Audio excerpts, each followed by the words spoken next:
This is Managing Conflict, Foundations for Self-Protection. To start, this is not intended as legal advice, but as a series of mental exercises. Consult your local laws and seek legal advice from professionals. In this course, I will cover the following topics. 1. The foundations of martial training. 2. Managing past trauma. 3. The anchor concept. 4. 2 training pitfalls. 5. Establishing boundaries. 6. Developing awareness. And 7. Assessing emergency situations. So here's a bit of an introduction. My name is Nino, and I've been practicing martial arts for over 26 years. But ultimately, my background doesn't matter much. I'm just a thinker with some experience, and I've been thinking about self-protection skills a lot in the past few years. What I'd like to do is lay out a basic foundation for pursuing self-protection skills. This is geared for both the newest beginner, along with some exercises for more advanced practitioners as well. So, why am I doing this? After decades of training, I've realized that I can't take any of the strength or skills I've cultivated when I go. I'm only one person. Knowledge can persist long after I'm gone, and I hope it can protect more than I can alone. I hope this info will end up in the hands of a few good people, and I hope it can even help a little bit. My friends and I want to give free access to tools and training. And full disclosure, my notes were written in April 2021 with a lot of Asian American folks worried about their safety and the safety of their loved ones. I'd like to provide a healthy way of looking at the pursuit of self-protection skills. I see lots of fear and overly simple answers to complex questions, also overly complicated answers to things that should be simple. Training can be fun and exciting, but you're potentially dealing with serious life consequences. If you take on training in a half-assed manner, you can get instilled with a false sense of confidence and then get hurt, or face horrendous legal, moral, and existential consequences for misuse of force. So, I want you to feel free to pick apart any of the ideas you see here, and I encourage you to think critically about anything and everything you hear about martial arts or self-protection or tactical training. If I'm wrong, I'm wrong. If you've got a better way, then please share it with the people you care about, and please share it free of cost. I do not want money to be an obstacle to accessing this kind of information. So, our first section is the foundations of martial training. I believe there are three main parts of martial arts / self-protection training. The first is the mental aspect, the second is the physical conditioning component, and then the third are the techniques and tactics. So conditioning and techniques are well represented in most credible training methods, but mindset seems to be the most underrepresented and also the most foundational. Ultimately, I think the mental aspect is the most impactful because it's how you approach training, why you train, and ultimately how you will apply the things you learn. I like to use the metaphor of sports training. Many of us have participated in team or individual sports growing up, but relatively few of us have learned about sports or performance psychology before jumping into practice or competition. What I want to focus on overall is developing a healthy mindset for both managing and analyzing conflicts. A note to fighters, coaches, and experienced practitioners. Sometimes it's difficult to communicate with beginners, unfamiliar with our respective fields. We may lack the language and nuance needed to convey why certain approaches and skills are necessary. We may have learned harsh lessons from pain and trauma that have become central to our belief systems, and we may have had to use our skills in defense of ourselves and others. As such, we are often set in our ways. Unfortunately, we cannot be everywhere and cannot fight everyone's battles for them. Short of being on scene in the event of an emergency, the best we can do is empower the people around us. We should be aiming to train our replacements so that our lessons live on even when we do not. So 2, managing past trauma. One of the main things to consider is that self-protection training needs to be custom fit to suit a person's needs. This often requires stark mental assessments and a good deal of soul searching.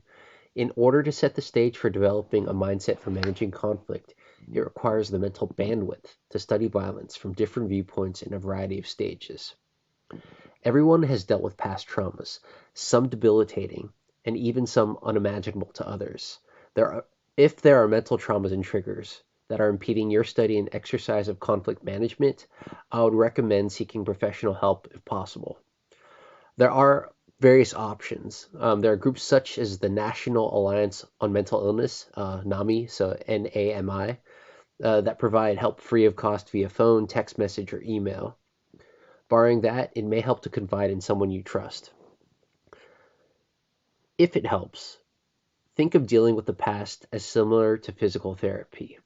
So, to start any kind of rehabilitation requires a certain degree of healing before you could start breaking down scar tissue and regaining ranges of motion and action. So, in order to assess your needs and limits for self protection training, it helps to be able to look at past incidences from yourself and from other people. The past can be burdensome, but beyond the scar tissue and trauma, powerful lessons and solutions can await.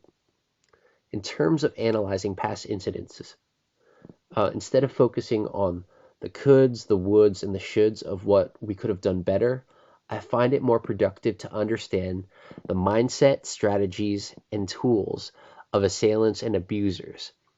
To be able to study the forces that may be used against us gives us an opportunity to avoid, manage, or neutralize the dangers we may encounter. This sometimes means studying things like security footage of real attacks, or asking people who are survivors and those who are willing to share their street smarts and experiences.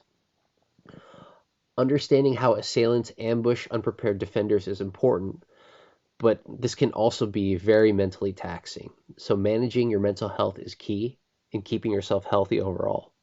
3. The anchor concept. Before dealing with an emergency situation, it helps to understand your personal stakes in the matter. What is it that keeps you here that is bigger than yourself? What is it specifically, like Marie Kondo says, that sparks joy in your life? Is it taking care of your kids? Is it maintaining an award-winning garden? Your love of hiking in a specific area? Having to take care of a beloved pet like a dog or a cat? Whatever it is, it may even sound silly to other people, but it must, again, must be personal and true to yourself. This is the type of personal attachment that will keep you moving for a few more minutes or a few more seconds in an emergency, or every extra second can count. So, what is it that will keep you fighting to go back home safe? I call this your anchor. Your anchor is what can keep you from going overboard. For something like beating up like a mouthy jerk may feel satisfying for your ego momentarily, but something like that can have long-term consequences like ending up in jail or getting seriously injured or seriously injuring somebody else. So your anchor can do two main things. It's what can keep you fighting, and then also what can keep you behaving appropriately in some sort of violent conflict. If you don't have a clear picture of what keeps you anchored here, this may be a good point of self-reflection for yourself and your relationships. In an emergency situation where you have limited resources, just having a mental goal beyond the current conflict can keep your priorities and your head straight. If you don't take proper care of yourself, you can hurt your loved ones by getting injured or even dying. If you overdo it with your use of force and end up jailed, you can hurt your loved ones again with your absence. If you don't have any loved ones, you're limiting your effective range of actions to just yourself, and you will have very little like mental resources and support to draw from before, during, and after an emergency. 4. Two pitfalls. So there are two big traps I see when people are pursuing martial arts, self-protection, or tactical skills. The first is the pursuit of power. To pursue power for its own sake or to cover feelings of inadequacy is a very slippery slope. Feelings of powerlessness or inadequacy must be dealt with on their own terms. Martial arts, firearm training, or fight training is not therapy. Like with most things, it helps to use the right tools for the job, and emotional or psychological hang-ups are no different.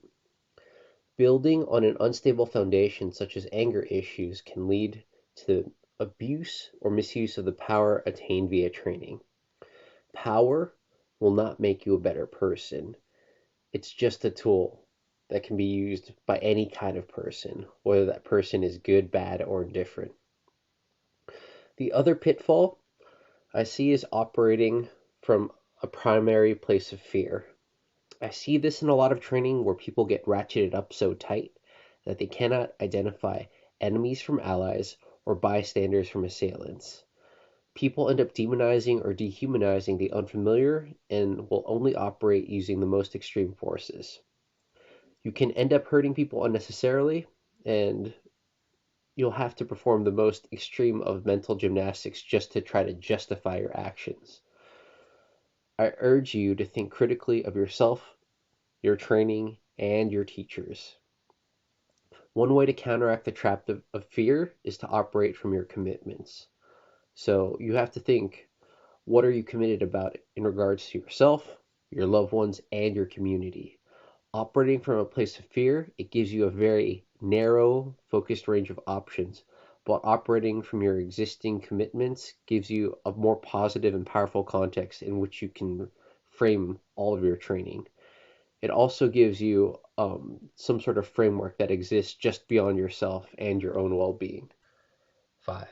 Establishing boundaries, or what can you live through and what can you live with? You have to realistically analyze your limitations and how you operate in society. Are you a civilian, a security guard, an athlete, a teacher? Your role determines what kinds of tools you generally have access to and what repercussions acting in a conflict can have on you. Can you be subject to things like lawsuits, criminal charges, etc.? Establishing boundaries or protocols for your actions in an emergency can help you navigate an event before, during, and after. It's not only important to survive in an emergency, but to be able to live with the consequences of your actions. Part of this is to understand your own rules of engagement and what range of forces you would be willing to exert in a variety of situations. Think of some extreme situations and how far you would be willing to go. Would you be willing to use a firearm, a knife, or a club? What about actually seeing these injuries caused by such tools? Would you dislocate somebody's joints or cause a compound fracture? Would you strike somebody with a fist or a foot? Think of this honestly. If you train in a method that psychologically you would be hesitant to use under pressure in real life, it may not be a wise method for you to pursue, at least at this current point in time, especially if you end up freezing in a key moment due to uncertainty.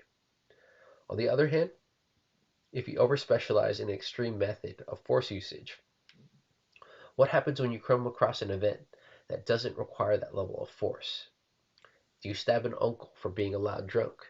Or do you gun down a group of children for simply being rowdy? Can you live with yourself if you overreact and hurt people for a bullshit reason? Another consideration can be if you specialize in escape and evasion. It's an awesome option if you're a pacifist and you're also committed to the path of nonviolence. If you're fit and can hop fences, you can get away from a lot of danger if you've got the space and the time. But what happens if you're capable of escape and evasion, but you encounter danger when you're accompanying an older relative with poor mobility or a younger relative that needs to be looked after, like a child in a stroller? Yes, you can protect yourself from immediate threats, but can you live with yourself if you abandon your loved ones? Will the survivor's guilt eat you alive? It helps to learn and become proficient in a variety of options so you can use appropriate force. Maybe you need to render aid instead. I'll use an example of a car accident on the freeway. If you pass a car wreck with emergency personnel on site, stopping your car can cause another accident. Or you can even get in the way of first responders by rubbernecking. If you see the same accident and no one is around, you may need to pull over and call 911. You may need to cut a seatbelt or pull somebody from a wreck before they're engulfed in flames. Or, if there's no danger of fire, you may need to not move somebody because they may have a spinal injury. Understanding your personal rules of engagement is helpful in determining the current limits of your training and experience and what knowledge and training gaps you need to fill. 6. Developing awareness. Being aware of your environment allows you to avoid or minimize danger with more and generally safer options. Being blindsided by danger narrows those options to just a few. It is a limitation of some self-defense training where you focus on dealing with assailants who have already encroached your personal space. Good awareness skills help you manage and maintain safe distance and ranges. Being aware of your environment means more than just researching the current street level statistics of your locale via something like the Citizen app. Yes, it is helpful to know the levels of crime in your area beforehand, but you need decision making and sharp assessments on the fly. So, one exercise in particular I use to practice such improvisation is something I call the odd numbers game. The game is goal oriented and is based on three numbers: 1, 3, and 5. 1 stands for your single starting point for whenever you start the game. You can play this game anywhere: at your home, in your car, at a stoplight, or when walking around. So the number 3, it represents the goal in the game. From your first one starting point, you identify 3 exits. And 5 represents identifying 5 tools or resources in the vicinity that you can use to get to those exits. This is the most basic version of the odd numbers game. So 1 starting point, 3 exits, and 5 environmental resources. There are variations. Say, for example, you start in a room that has 1 entrance or exit, and you increase the scale of the game map and identify 3 safe routes from beyond the choke point of the starting room. You could throw in complications into the game, such as having to take care of a small child or somebody injured. Simple exercises like this can help you scan your environment regularly and help you improvise fluidly in case of an emergency. 7. Assessing emergencies. Part of self-protection and self-defense is knowing when to act and why. I can only share what works for myself. So one of the things that I've seen is the more complicated a system of decision making, the more difficult it is to navigate. So to make things simpler for myself, I use a 2-stage system for assessing emergencies. So step 1. So are you witnessing an ongoing or impending medical emergency? So that means this is where you ask yourself, is somebody going to get hurt? Um, or is somebody seriously injured? Or are people just being rude or loud? And the other point to consider is like, does somebody need help immediately? So that's like a time factor. So if there's a chance or some sort of serious injury involved and there's a time crunch, I look at step 2, and that's where my role is in the matter. So will my intervention resolve the issue or make it boil over? So one of the things you have to ask yourself for this step 2 or stage 2 is, will the situation resolve itself without me?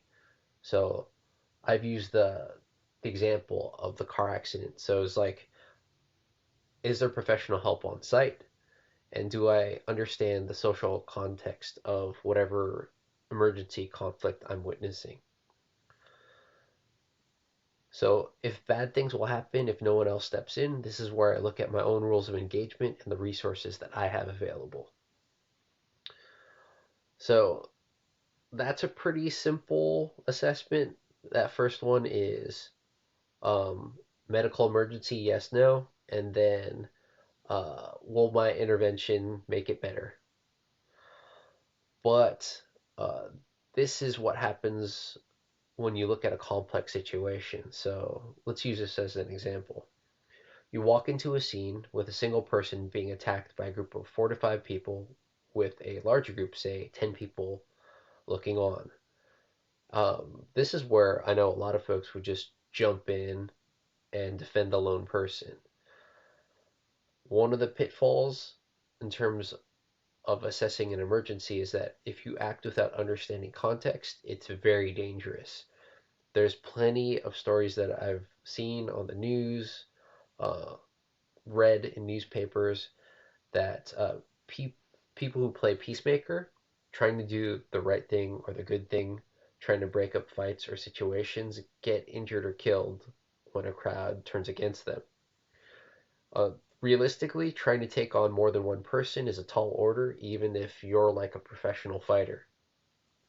So you have to know your limits. Getting and processing information quickly is immensely important in a situation like this. So think about the same situation with the one person being beat up by a group of people with more people looking on. Here are some options. One, you can walk a safe distance away and call the authorities.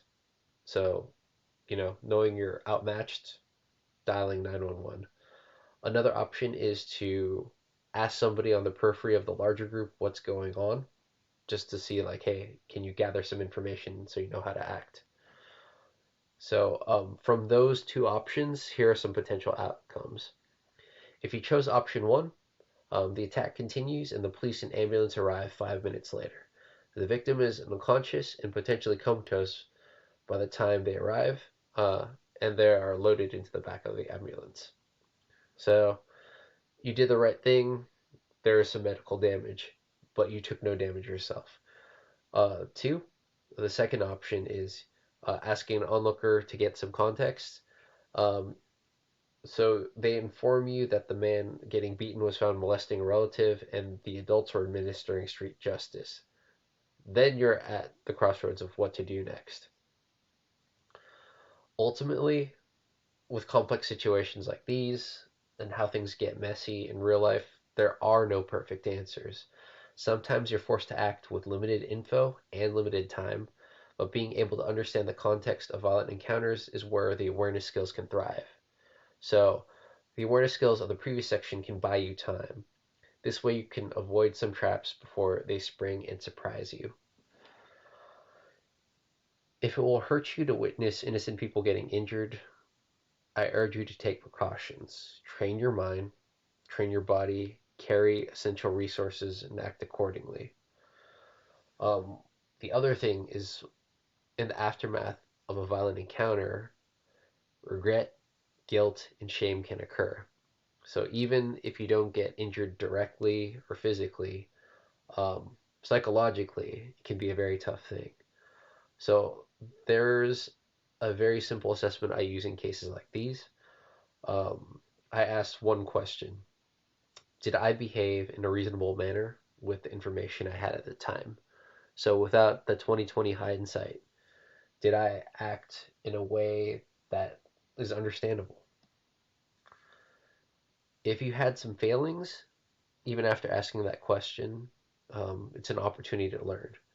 And even if things went your way and were largely successful, there's still opportunities to learn. So no one is perfect, but the key is to try to act reasonably and responsibly. So ultimately, I just want to say stay safe, all. Take care of each other, take care of yourself. Um, with all these things, just the important thing is to start off with like a strong mind, a strong will. Have some sort of a plan that you can act upon, and yeah, then strengthen your body because increased athleticism can only help in situations like these. But yeah, first get your head right, get your plan, um, and also have some sort of goals in mind when you start training so you can judge the quality of your teachers and your training. Um, yeah, and then also judge your tactics and evaluate them. Don't get stagnant. So think critically, stay safe. Peace.